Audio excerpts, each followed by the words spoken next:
बल बुद्धि लगा करके भोगों को भोगते हैं और इतने अशांत और मलिन हो जाते हैं कि पूज्य जनों की हत्या कर देते हैं। एक एक सेकंड का हिसाब होगा आपका, एक एक सेकंड का। कैसे? संत महापुरुषों के वचन मान लो। जब आपकी बुद्धि शुद्ध होगी तो आप खुद बलिहार जाओगे कि अगर ये वचन मुझे ना मिलते तो मैं कहां गिर जाता, कहां बह जाता इस माया के प्रवाह में।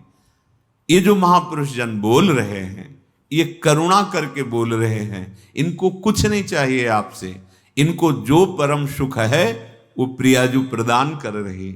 ये केवल आपके मंगल के लिए, अपने लोगों के मन को परम शांति परमानंद की प्राप्ति के लिए बोल रहे हैं। जितने भी भोग हैं दुख योनया है। उचित भोग शरीर धर्म निर्वाह के लिए भगवत अर्पित करके शास्त्र सम्मत भोगो, कोई परेशानी नहीं। भोग भोगते हुए परमात्मा प्राप्ति हो जाएगी। धर्म विरुद्ध भोग, मलिन बुद्धि, दुर्गति को प्राप्त हो जाओगे।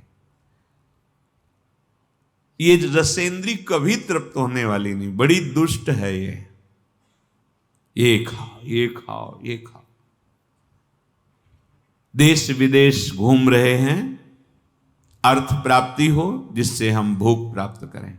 धर्म गया, पता ही नहीं कि धर्म क्या है। जहां तलवार की नोक पर खवाने की चेष्टा करने पर वो अपने शरीर का त्याग कर देते थे, नहीं खाते थे, वही तुम पैसा दे के खा रहे हो। देख लो, अपनी बुद्धि को देख लो, तुम अपने को किस धर्म में, किस मार्ग में चलने वाले समझ रहे हो। जहां तलवार की नोक पर कि तुम खाइए तो अपने प्राणों को त्याग देते थे, गला कटवा देते थे, वहां तुम पैसे दे के खा रहे हो, वही चीज खा रहे हो। कहां तुम्हारी बुद्धि गई? सुना कि अमुक आक्रमण कर रहा है, हजार हजार माताएं एक साथ आग की ज्वाला में उतर गई। आग की ज्वाला में उतरना अच्छा है, लेकिन अधर्मियों का स्पर्श नहीं। क्या बुद्धि थी? आज हमारी बुद्धि कहां पहुंच रही है? अगर अध्यात्म को नहीं समझोगे तो बुद्धि को ये माया नहीं सुधारती है, अध्यात्म सुधारता है, भगवत मार्ग सुधारता है। भगवत मार्ग आत्मानंद है, ये पर नहीं है, ये स्वा है। समझना बहुत कठिन है। उपदेश दे देना सरल है, उपदेश सुन लेना सरल है, स्वा पे स्थित होना बहुत कठिन होता है। इसीलिए वर्तमान के भोगों में हम फिसल जाते हैं। महापुरुष जन आदेश कर रहे हैं, ये व्याघ्र की तरह तुम्हें विषय वासनाएं नष्ट कर देंगी, ये रसेंद्री तुम्हें नष्ट कर देगी। आज कितनी घृणित बुद्धि का हो जाती है। रसेंद्री से क्या तुम पाना चाहते हो? क्या है जिसे कहते हैं बहुत बल प्रदान करने वाला, और क्या क्या बड़ाई करके लोगों की बुद्धि में बैठा दिया। आप देखते हैं उसके अंदर क्या है? बुद्धि मलिन है। इसलिए हम अपने को बहुत ग्रेजुएट समझते हैं, बहुत पढ़े लिखे समझते हैं और सोचते हैं इससे बल बढ़ेगा। शारीरिक बल भी तभी काम आता है जब बुद्धि बल प्रवीण हो। बुद्धि बल प्रवीण ना हो तो शारीरिक बल का विशेष महत्व नहीं होता। तुम काल को शरीर से नहीं जीत सकते हो, तुम प्रारब्ध को शरीर से नहीं जीत सकते हो। बहुत सावधान। सब देख लो, विवेक के द्वारा देखो जरा जगत में क्या हो रहा है। भगवन नाम, भगवत चरण आश्रित बुद्धि इस जगत में भी आनंद प्राप्त करके और परमानंद में जाती है। मान लीजिए कितनी घृणित बुद्धि हो रही है। भला किसी दूसरे के शरीर को काट कर खाने से तुम्हें सुख मिलेगा? तुम स्वस्थ रहोगे, तुम चिंता रहित हो जाओगे, शोक रहित हो जाओगे। विषमियो स्वादन्नमर्थम, जिंदा पशु को ऐसे बांध के नीचे से आग लगाए। एक एक सेकंड का हिसाब होगा आपका, एक एक सेकंड का। कैसे? बस में बैठे जा रहे हैं, बारात में सब मस्त है, अचानक आग लग गई, सब भून गए, जल गए पूरे, एक्सीडेंट हुआ, मर गए, ये हो, पूरी बस खाई में गिरी, सब नीचे। जा रहे हैं दर्शन करने, पैर फिसला, गिर गए, ये हुआ, टूट गया, वो दोष देंगे भगवान का। आज तुम सत्कर्म की तरफ कदम बढ़ा रहे हो, लेकिन तुमने क्या क्या कर्म किए। तुम्हें कभी होश आ रहा है उसमें परमात्मा है, उसमें जीव जो कहा गया है, जो तड़प रहा है, उसे तुम धीमी धीमी आग में भूंज रहे हो। ये ब्याज सहित मिलेगा, चिंता मत करो। जब ब्याज सहित मिलेगा उस समय तुम सुधर गए हो मान लो, भले किसी भी यश में, किसी भी स्थिति में, जब ब्याज सहित वो मिलेगा तब ये होगा भगवान बड़ा बुरा करते हैं, देखो हमने क्या बुरा किया था या इसने क्या बुरा किया था। लेकिन तुम त्रिकालज्ञ तो हो नहीं कि तुम पूरे बहुत होश में जो कह रहे हैं होश में हो जाओ। खेती है, जो बोओगे वही काटोगे, एक दाना 100 दाना देता है। एक तुम्हारा कर्म जो 1 मिनट दूसरे को कष्ट दिया, वो 100 मिनट तुम्हें कष्ट देगा। पर यह होता है कि जब मिलता है तब सबको दिखाई नहीं देता है। जब दंड मिलता है ना भाई, अगर ऐसा कुछ विधान होता कि उसने गाली दी, तुरंत 4 थप्पड़ पड़ गए किसी ने, तो हुआ हिसाब हो गया। ऐसा तो नहीं है, मुकदमा चलता है वर्षों, फिर कहीं उसे दंड का विधान होता है, तब तक कोई जानता नहीं। यहां की भी बात ऐसी ही हमारे भगवान का हिसाब है। स्वादन अनर्थम, ये विष के समान है। अगर सेंद्री की केवल वृत्ति पूर्ण करने के लिए जीवों की हत्या, ये सब मान जाइए, हाथ जोड़कर प्रार्थना करते हैं, आप हमारी आत्मा है, आप हमारे हैं। अगर किसी को भी तुम कष्ट देने की बात सोचोगे तो वो तुमको हिसाब भोगना पड़ेगा, चाहे आगे कुछ भी बन जाओ, तुम बैरागी बन जाओ, विरक्त बन जाओ, कुछ भी बन जाओ, वो ब्याज से तुम्हें भोगना पड़ेगा। हां, या तो इस कोटि की स्थिति हो गई है तो शरीर में दंड है, पर आपको अनुभव में नहीं आएगा, वजन की आएगा, शरीर में आएगा। एक तितली की गुदा में कांटा डाल के छोड़ दिया तो मांडव ऋषि की गुदा में सूली काट दी गई, निकाली नहीं गई। अवश्य में भोक्तव्यम, श्री भगवान के वचन, अवश्य में भोक्तव्यम कृतम कर्म शुभाशुभम। नहीं भाई, तुम्हें देख रहा है शास्त्र शीर्षा पुरखा सहस्राक्षा सहस्त्रपात, वो हजारों नेत्रों से तुम्हें देख रहा है, किसी के साक्षी देने की जरूरत नहीं, वो देख रहा है। इसलिए विषमी स्वादन्नमर्थम महा क्यों कहा जाता है भगवान को अर्पित करो। तुम्हारी हिम्मत नहीं पड़ेगी अवक्ष पदार्थ भगवान के सामने रखने की, वही सात्विक पदार्थ ही भगवान को भोग लगाओगे तो भगवत अर्पित समस्त दुखों का नाश करने वाला बन जाएगा। स्वाद भी मिलेगा, स्वास्थ्य भी बनेगा, पुण्य भी बनेगा, पाप भी नष्ट होंगे, लाभ ही लाभ हो गया। जब आप रसोई बनाए, भोग लगाए और आप ही पाए तो इसमें कितना लाभ हो गया।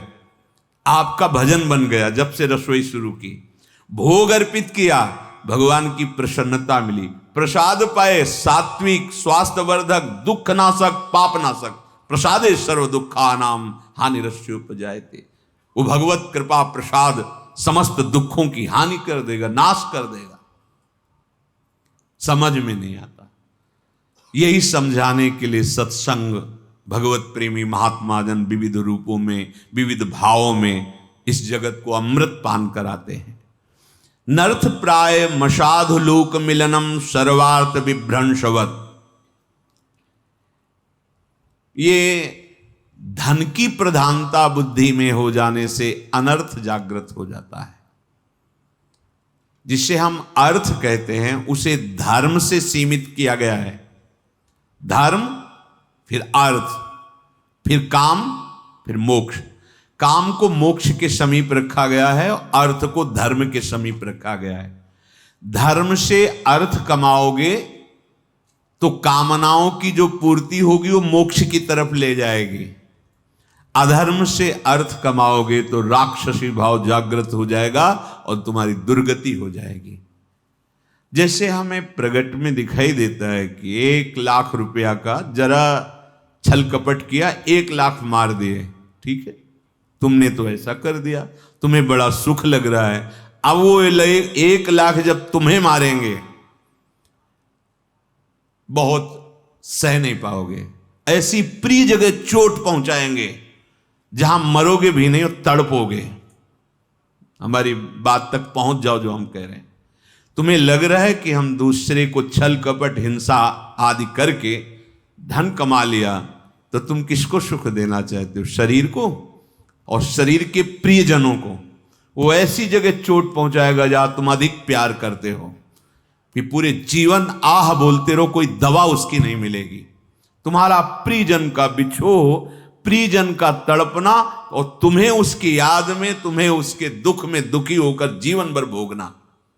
मान लो ये कोई कहानी नहीं, सिद्धांत का वर्णन हो रहा है। आप सत्य से चल रहे हैं, आपके पास सुविधाएं कम हैं, अच्छा भोजन भी नहीं है, अच्छे वस्त्र भी नहीं, पर आपका हृदय शीतल रहेगा, आपका परिवार स्वस्थ रहेगा, आपके विचार उत्तम रहेंगे, शरीर पूरा होगा, भगवत कृपा पात्र बनोगे। क्योंकि धर्मो रक्षति रक्षिता। जब तुम धर्म से चलोगे तो धर्म तुम्हारी रक्षा कर लेगा, लोक और परलोक सब जगह। इसलिए धन को प्रधान रख करके कोई कार्य न करे, धर्म पर दृष्टि रखकर धन कमाए। पर आज हमारी बुद्धि ठीक ना होने के कारण ये निर्णय नहीं कर पाती। आगे कह रहे हैं, असाधु लोक मिलनम सर्वार्थ विभ्रंशवत। असाधु लोगों का संग तुम्हारे पुरुषार्थ को नष्ट कर देगा। बड़ी कृपा हुई जो भगवत मार्ग मिला है। अब असाधु का संग, बाहर से असाधु बनकर अगर आपके पास कोई आएगा तो आप संग ही नहीं करोगे, क्योंकि इतना तो है ही ना। पर वो साधु वेश में असाधु चिंतन, असाधु आचरण, तो आप मित्र बना करके पतित हो जाएंगे। इसीलिए शास्त्रीय सिद्धांत परमार्थ के पथिक के लिए है, असंगोहम पुरुषः, असंग भावना। सबसे भगवत भावना है, पर हमारा कोई न मित्र है न कोई शत्रु है। जहां हमारे आंतरिक अध्यात्म मार्ग में कोई प्रहार करे, हमें सहना नहीं चाहिए। बाहर शरीर में प्रहार करे तो भगवत मार्ग के पथिक है, एक बार सहने की चेष्टा करेंगे प्रभु की कृपा बल से। लेकिन हमारे मार्ग पर प्रहार कर दे तो असहनीय हो जाना चाहिए। क्या सहनीय? जैसे कोई हमारे हृदय में नाम चल रहा है, नाम की वृत्ति रोक रहा है, बात से, चेष्टा से, सुख दर्शा के, मित्रता से, हंसी मजाक से, जैसे भी। जाके संग कुमति मति उपजय करत भजन में भंग, तजोरे मन हरि विमुखन को संग। चाहे कोई कितना प्रिय हो, पर परम प्रीतम प्रभु से विमुख करने वाली बात, विमुख करने वाली चेष्टा, विमुख करने वाला खान पान संग, जाके प्रिय न राम बय देही तजिए ताहि कोटि बैरिशम यद्यप परम शनि। आपके हरि गुरु निंदा कोई कर रहा है और आप सोच रहे हैं हमारे प्रियजन हैं, रिश्तेदार हैं, मित्र हैं, अगर हम इनका विरोध करेंगे तो फिर मित्रता टूट जाएगी। तो कह रहे हैं असाधु लोक मिलनम सर्वार्थ विभ्रंशवत। ये मित्रता, ये रिश्तेदारी तुम्हारे जो सर्वार्थ भगवत प्राप्ति का मार्ग है उससे विमुख कर देंगे। सुनने वाला और कहने वाला दोनों को बराबर फल मिलता है, चाहे वो सतमार्ग की वार्ता हो या असत मार्ग की। निंदा आदि सुनोगे, निंदा आदि करोगे तो एक ही फांसी में बांधे जाओगे, एक ही दंड मिलेगा दोनों का। भगवत चर्चा करोगे, भगवत चर्चा सुनोगे तो एक ही प्रकार से भगवत कृपा प्रसाद उदय होगा। गावत श्रवणन सुनत सुखाकर विश्व दुरित दवनी, किंचन मात्र परिग्रहम ग्रहमिव स्वात्मेंद्रियम शत्रुवत। भाई, तुम्हारे पास जो कुछ भी मिला है वो उद्धार करने के लिए मिली सामग्री है। घर, मकान, रुपया, पैसा, पत्नी, पुत्र, बुद्धि, सब केवल भगवत प्राप्ति के लिए मिला है। पुत्र संतान आदि उत्पन्न हो रही, भगवत प्रसन्नता का कार्य, सृष्टि का कार्य। अर्थ आदि हमारे पास है, परिवार को सुख पहुंचा रहे, समाज को सुख पहुंचा रहे, आए हुए अतिथि को सुख पहुंचा रहे। घर मकान है, मेरे ठाकुर जी का दिया हुआ है। अपने प्रभु को घर का मालिक मान करके सेवक भावना से नाथ सकल संपदा तुम्हारी, मैं सेवक समेत सुत नारी। बढ़िया आनंद में जीवन ये भी और परलोक भी बनेगा। यदि आपने ये मेरी वस्तु है, मेरा अधिकार है, तो कह रहे हैं ये बात तुम्हारे आत्मस्वरूप को ढक देगी, परमार्थ से विमुख हो जाओगे। बस समझो, ना हमारा घर है, अभी प्राण निकल जा, क्या है तुम्हारा? बस केवल सोच तुम्हारी है, तुम्हारा कुछ नहीं है। इसके पहले कितने लोग इसको मैं करके चले गए और कितने मैं करेंगे आगे। तो वर्तमान में तुम तो समझ जाओ कि ये मैं मेरा नहीं है, ये सब कुछ प्रभु का है।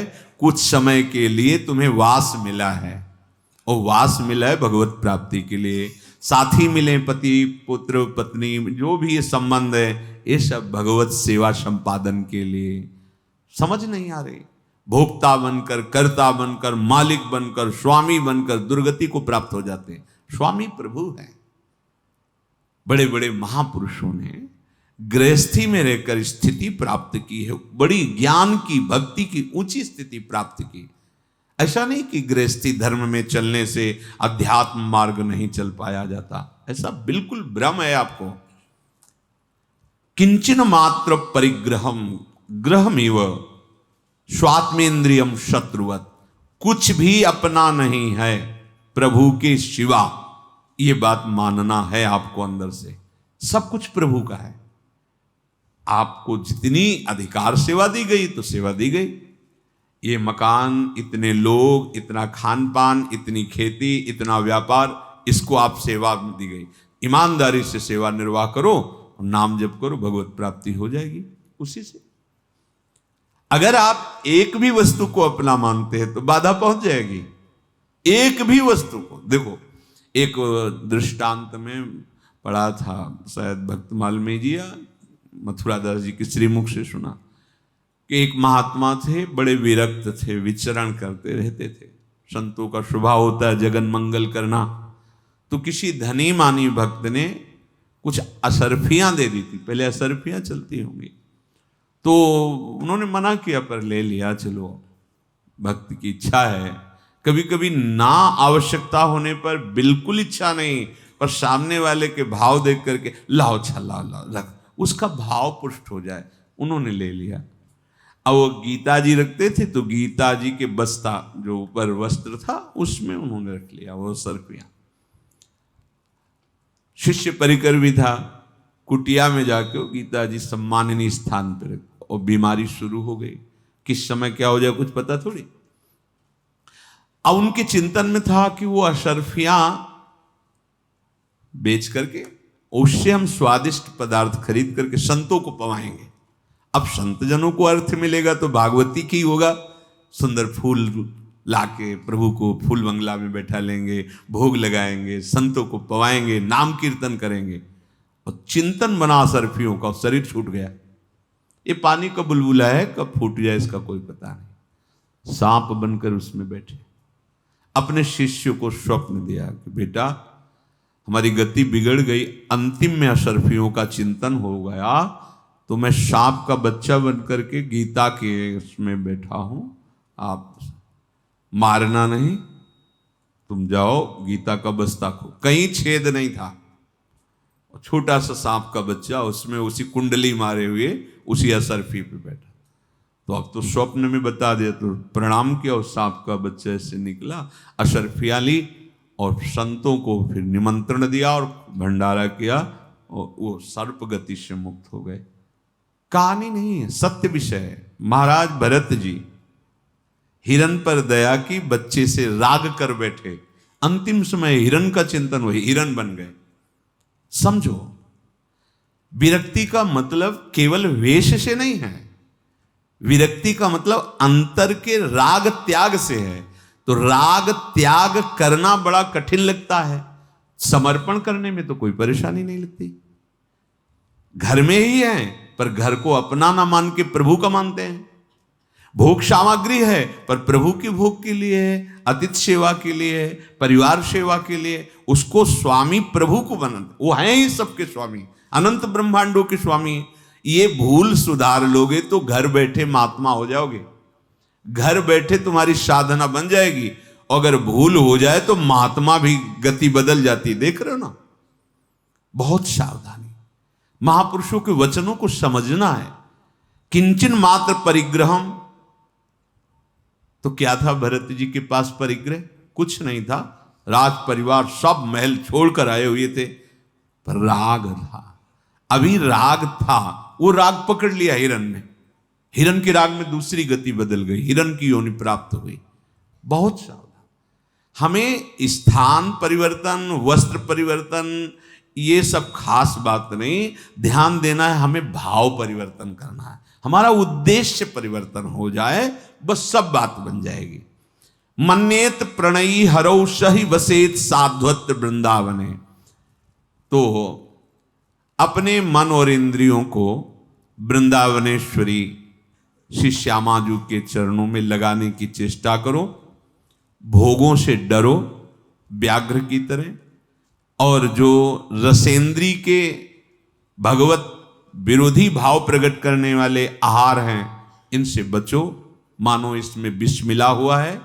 और अर्थ धर्म के द्वारा कमा करके अपने परिवार का, अपने रिश्ते नातों का, अतिथियों का, जो असहाय असमर्थ, उनकी सेवा करो।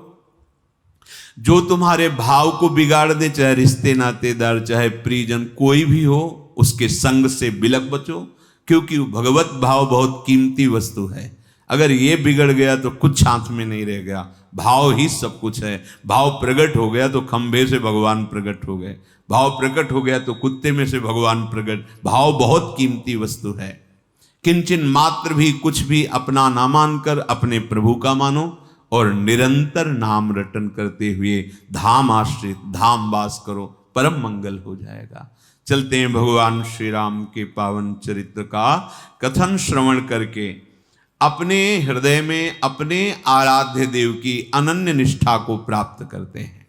प्रसंग चल रहा है, भगवान शंकर श्याराम जी सिंहासन पर विराजमान है, राज तिलक हो गया है, वेद आदि स्तुति करके पधारे। तब भगवान शंकर स्तुति की और कहा, बार बार बर मांगऊं हर्ष देहु श्रीरंग, पद सरोज अन पायनी भगति सदा सत्संग। हे श्रीरंग, आप कृपा करो, मैं बार बार आपसे यही वरदान मांगता हूं कि आपके भक्तों का सदैव संग मिले और आपके चरणों की अनन्य भक्ति प्राप्त हो। बरनि उमापति राम गुण हरसि गए कैलास, तब प्रभु कपिन दिवाए सब विधि सुख प्रद बास। अपने समस्त सखाओं को भगवान वास में पहुंचाए, विराजमान हो, आराम करो। ये जो भगवान की कथा है, ये दैहिक दैविक भौतिक तीनों तापों का नाश करने में समर्थ है। जो भगवान की कथा श्रवण करते हैं, उनके जन्म मृत्यु के भय का नाश हो जाता है। जो भगवान श्री रामचंद्र जी के इस पावन चरित्र को सुनते हैं, उनके हृदय में वैराग्य, ज्ञान, प्रेम जो चाहेंगे वो प्राप्त हो जाएगा। जो मनुष्य कामना करके सुनते हैं, तो जिस कामना को करेंगे वो कामना भगवान का पावन चरित्र पूर्ण कर देता है। जो भगवान की भक्ति में लगता है, देव दुर्लभ सुखों को इसी मृत्यु लोक में भोग कर अंतकाल भगवान के परम धाम को प्राप्त होता है। ध्यान दीजिए, कह रहे सुर दुर्लभ सुख करी जग माही, अंतकाल रघुपति पुर जाही। जो भगवान के नाम लीला चरित्र में मन लगा है, उसके लिए जगत भी मंगलमय हो जाता है और फिर शरीर छूटने पर परम धाम को प्राप्त करता है। और जो जीवन मुक्त है, बैरागी जन है, वो तो आहार की तरह भगवान के चरित्र को सुनते हैं। मतलब उनका जीवन आहार है, इसके बिना वो जी नहीं सकते। अगर विषय भी सुने तो उसके पाप नष्ट हो जाते हैं और उसकी कामना उसे बांध नहीं पाती है।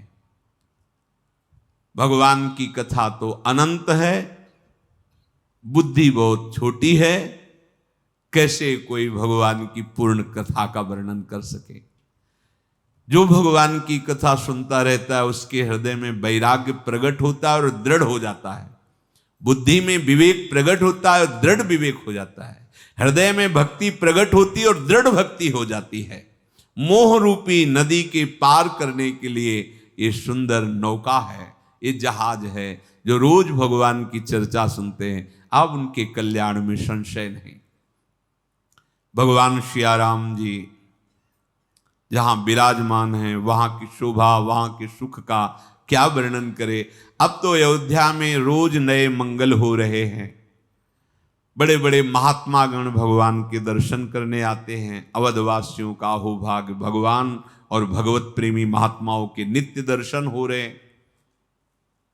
ब्रह्मानंद मगन कपि सबके प्रभु पद प्रीति, जात न जाने दिवस तिन गए मास शट बीती। सब तो ब्रह्मानंद में मगन है जो प्रभु के साथ आए हुए सखाजन थे। प्रभु का रोज दर्शन, प्रभु का प्रसाद, प्रभु के संग में दिन जाते नहीं लगे, 6 महीने व्यतीत हो गए। भगवान सियाराम जी के रास तिलक के बाद 6 महीने ये सब सखागण आनंद पूर्वक रहे। उनको ये भूल ही गए कि मुझे वापस भी जाना है। स्वप्न में भी किसी को कोई शुद्ध नहीं आई कि हमें किष्किंधा जाना है, हमें।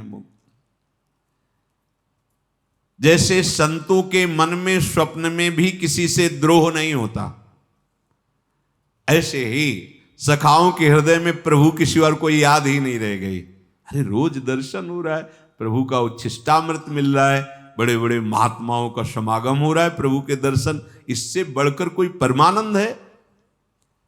भगवान ने सबको बुलाया, सब प्रभु के सामने आकर प्रणाम किए, आदर से सिंहासनों पर, आसनों पर सबको बैठाला और भगवान बोले आप सबने बहुत सेवा की है, अपने प्रियजनों की उनके मुंह पर बड़ाई नहीं करनी चाहिए। प्रभु कह रहे हैं मुख पर कह विधि करो बड़ाई, और अगर ऐसा कुछ है तो समझ लेना चाहिए कि कुछ हमसे गलती हो रही, कोई हमसे अपराध बन गया है जिससे हमारे स्वामी हमारे मुख पर बड़ाई कर रहे हैं, हमारी चुभना चाहिए। अगर अपने प्रियजन सभा में पीठ ठोक रहे हैं, माला पहना रहे हैं, तो समझना चाहिए हमारी सेवा में कोई त्रुटि हो गई। नहीं, स्वामी की प्रिय दृष्टि ही काफी होती। बस स्वामी का सेवक के प्रति अपनापन जितना बढ़ता जाता है, इससे बड़ा कोई वरदान नहीं, इससे बड़ा कोई माला दुपट्टा नहीं। ये तो सब बाहरी व्यवहार है, खुली बात समझो, ये सब बाहरी व्यवहार है। तुम्हें माला पहना दिया, तुम्हें चुनरी उड़ा दी, दुपट्टा दे दिया, तुम्हें लगा कि हाँ हम कुछ नहीं, कुछ नहीं मान लो, दिखावे में मत फंसो। अगर आप हमारी बात मान गए, संतों की बात मान गए, गुरुजनों की बात मान गए और ऐसे पहचान बन गई, ये तो अपना है, इससे बड़ा कोई लाभ नहीं है। प्रार्थना करनी चाहिए कि आपकी कृपा दृष्टि काफी, ये सब मुझे नहीं चाहिए, ऐसा करना चाहिए। नहीं मैं इसके योग्य नहीं हूं प्रभु, बस आपकी मंद मुस्कुराहट, आपकी आज्ञा पर चल सकूं, जीवन इसी बात का। पर देहा अभिमान इतना होता है कि लगता है ना कि हम पदाधिकारी या कोई बहुत, अब माला भी नहीं और चुनरी भी नहीं, तो आप समझो जहां तुम कुछ पाने गए थे वहां भी मान पा लिए, तो क्या रह गया तुम्हारे पास। जहां तुम्हारे मान का भंजन होना चाहिए वहां तुम्हें मान मिल रहा है, तो खो के आ रहे हो, कुछ लेके थोड़ी आ रहे हो। पर पार्थिव दृष्टि यहां नहीं जाती, उनको लगता है। हमारी प्रार्थना है सबसे, नाम वाणी का प्रसाद अगर स्वीकार करते हो तो तुम्हारा आना और मिलना सार्थक है। अगर कहीं ऐसी कोई भावना है चुनरी माला और सम्मान व्यवस्था की, तो मुझे लगता है ना आना ही अच्छा रहेगा, यहां ना आना ही अच्छा रहेगा। ये परमार्थ है। हम तो सेवक हैं आपके, आप कहो तो थाल और लोटा भी रखवा लें जल का, और आपके आते ही चरण पखारें, कोई हमें परेशानी नहीं। हमारे स्वामी सब रूपों में आते हैं, पर हम मित्रवत आपसे कह रहे हैं, संतों के पास केवल उनकी वाणी और उनकी कृपा दृष्टि से उस वाणी पर हम चल सके, बस इतनी बात स्वीकार करो। अगर हमारी बात आपको समझ में आ रही हो तो जहां तक ये आवाज जाए, जो भी सुने, ये सब व्यवहार है, ये व्यवहार तुम्हारे कल्याण में नहीं है। जब आप निकलोगे ना बाहर तो गर्व रहेगा, जब आप देखोगे ना अच्छा लगेगा। नहीं, ये दोनों बातें नहीं होनी चाहिए। यहां जब आओ तो तुम्हारा गर्व नष्ट हो जाए कि क्या मेरा जीवन निकृष्ट है, केवल पदाभिमान, केवल संसार की वाहवाही, परमानंद की तरफ तो हमारी वृत्ति ही नहीं है। और जब बाहर निकलो तो इस बात का सुख मिले कि फिर भी मैं भगवान का कृपा पात्र हूं, क्या आज मुझे साधु समागम मिला। पर यह अध्यात्म दृष्टि रहती नहीं, बाहरी दृष्टि। इसीलिए हमें लगता है इन लोगों से भी कहा बंद कर दो ये सब, नहीं किसी को माला पहनाना, नहीं किसी को चुनरी पहन, नहीं लेना, न माला लेना न चुनरी लेना। हमारी बात सुनो और बात मानो तो हमारा आपका संबंध नहीं, मत आओ हमारे पास। आदर हृदय से हम आपका करते हैं, आप हमारी पहचान बनो। ये अच्छा अमुक आप है, नाम जप करता है, धर्म से चलता है, समाज सेवा करता है, बहुत कोई व्यसन नहीं करता, सबसे मंगल में, ये हमारी पहचान होगी। हम आपको प्रेम दृष्टि से देखें, बात होगी। वो भाव बना था कि श्री जी का प्रसाद है, अगर इनको पड़ेगा सद्बुद्धि और भावात्मक भाव बनेगा, ये 50 को, हजारों को सहयोग करेंगे। लेकिन वो बात समझ में नहीं आई, वो दूसरा भाव आ जाता है, अहम की पुष्टता हो जाती है। हमारा मार्ग अहम को नाश करने के लिए, अहम को पुष्ट करने के लिए नहीं। सुरपति नरपति लोकपति जिनके भावे घास, रहे परम आनंद में तज सब ही की आस। ये परमानंद भगवत मार्ग है। हमारी बात मानो, शास्त्र सम्मत, और चलो तुम्हारा मंगल हो जाएगा। या नहीं, भगवान के दरबार में तुम्हारा स्वागत होगा, पधारिए, तुमने जीवन का लाभ प्राप्त कर लिया। ये सब तो चलते रहता है। चुनरी और माला तो सब जगह पहनाई जाती है, जहां कोई गया तो वहां यही होता है, माला पहना। ये नहीं होना चाहिए, बंद कर। परमार्थ का स्वरूप नहीं, हमारा उद्देश्य भगवत प्राप्ति करना और भगवत प्राप्ति की राह में चलना, चलाना। श्री जी जैसे प्रेरित करें वैसे चलो, ये व्यवहार नहीं।